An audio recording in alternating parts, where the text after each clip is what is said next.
இது என் ஃப்ரெண்டு தான் வச்சுருக்காங்க இந்த பக்கமும்.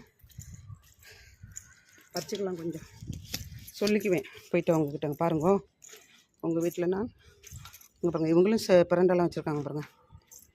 இல்லையா நல்லா இருக்குது பாருங்கள் பிரண்டை சூப்பராக இருக்குது. நான் பறிக்கிற மாதிரி ஒன்றும் இல்லை, அவங்க பறிச்சிருக்காங்க போல இருக்கு. பாருங்கள்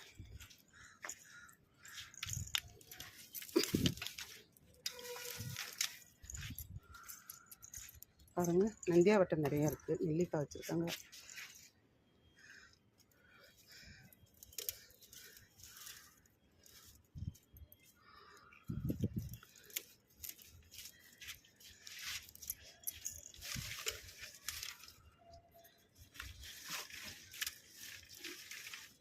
பறிச்சிக்கலாம் துவையல் பண்ணுறது கொஞ்சமாக. ஏன்னா மூட்டு வலிக்கு நல்லது. மூட்டு வலிக்கு பாருங்கன்னா என் ஃப்ரெண்டு தான், அவங்க ஒன்றும் சொல்ல மாட்டாங்க.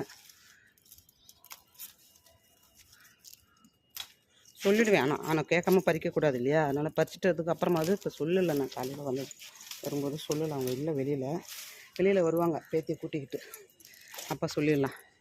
கொஞ்சம் இந்த பாருங்கள் இந்த விதையை பறித்து கொண்டு போட்டோம்னா முடக்கத்தான் விதை பறித்து கொண்டு போட்டோம்னா முளையும். எங்கள் சட்டியில் போடுவோம், பால் கல்லில் இருக்கிற சட்டியில் நிறையா இருக்கு பாருங்க. இது முடக்கத்தான் அவங்க பறிக்கிறது இல்லை போல தெரியல, பறிக்கிறதுக்கு இப்போ நேரம் இல்லை. கொஞ்சம்